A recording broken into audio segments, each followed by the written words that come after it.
And these crazy people came with these dreams in their hearts, and the dream became a vague possibility, and eventually it became a reality, and America was built one dream at a time. And it got to be so common, we called it the American dream. And as you travel, I know, gentlemen, as you travel in Georgia, and you talk to those people that you really get to love them out there, and you hear the stories. Well, my wife and I were sleeping under a park bench, but we had this idea for a little business. That was 20 years ago. Well, now, well, my goodness, we've done pretty well. The kids are in good shape. We got a nice house. I think I might be selling the business. We do this, this, or that. Who would have thought of something? I'll tell you, we got one guy in Missouri. He started a little company called Innovator. I really love this story because talk about somebody with some imagination. He'd grown up on a hog farm. Now, some of us that are from suburbia, we're not too fond of that, the byproduct of those hog farms. But he had a lot of that byproduct kicking around trying to figure out what to do with it. And so this guy took all this pig manure and he put it into a tank.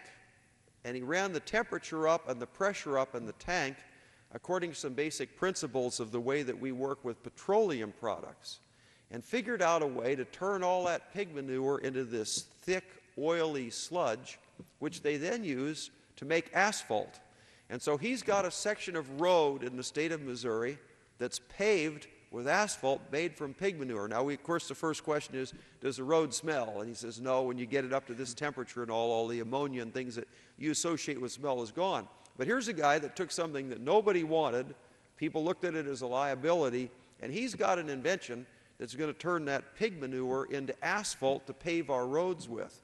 And that's the kind of thing that makes America. You know, I thought that was a colorful example, but I know you've got stories of your own from Georgia. There's my son, my brother was a rambling wreck from Georgia Tech. I know they trained some good engineers down there.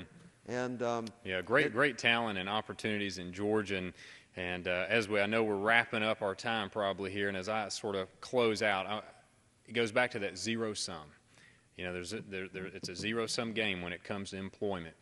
You're either expanding the private sector or you're expanding the governmental sector.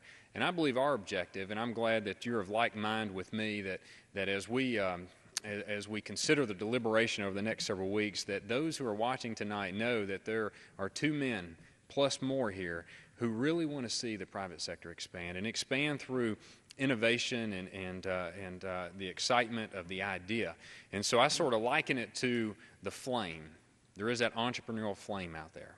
It's been dampened. It's been dampened quite a bit over the last 15, 16 months with the policies coming out of Washington. And I believe it's our objective, and I believe we can do this. It is time to once again fan that flame and get that dampened spark flame back up and get that entrepreneur fired back up about that American dream that you just spoke of. And I'll close with this story because my son, who's 10, shared with me the greatest illustration last year. We were debating allowances, and I said, we're talking about $1 for this task and that task. And he stopped me and he said, Dad, if you give me $1 to do something that I should already be doing, doesn't that just take away from what Mom can buy groceries with? Wouldn't it be better if I made something and sold it and added to the family? I mean, what a phenomenal example from a 10-year-old boy who understands productivity and wealth accumulation. And that's something that excites me, that young generation gets it. Well, you know, that's a heartwarming story, and it shows the basic nature of your 10-year-old son. He understands that somewhere along the line that he was made to do something. And even that God maybe has a plan for him. And his thinking was, I want to help my dad. You know, there is nothing, I think, as a Christian that inspires me more than a passage in the Bible. It's in Ephesians. It says that we're God's workmanship created in Christ Jesus. That means that each one of us is a unique and special person. But not only that, here's what's exciting. He says, unto good work, which God prepared for us to do. Every single one of us has a purpose in this world. And the purpose is to do some good work, which our Father wants us to do. And it's a pretty exciting thing if you're not cynical to say, you mean I can actually do something that would please my Father in heaven? And you see, I think the freedom that we treasure in America was given to us so that we could do that mission that we were created to do. That's what freedom is all about. It's not to abuse, not to have the government take from one person and give to another person. It's about each one of us doing what we were called to do and living that American dream. And then as the country builds and becomes strong, and we have this attitude that everybody has a purpose, everybody.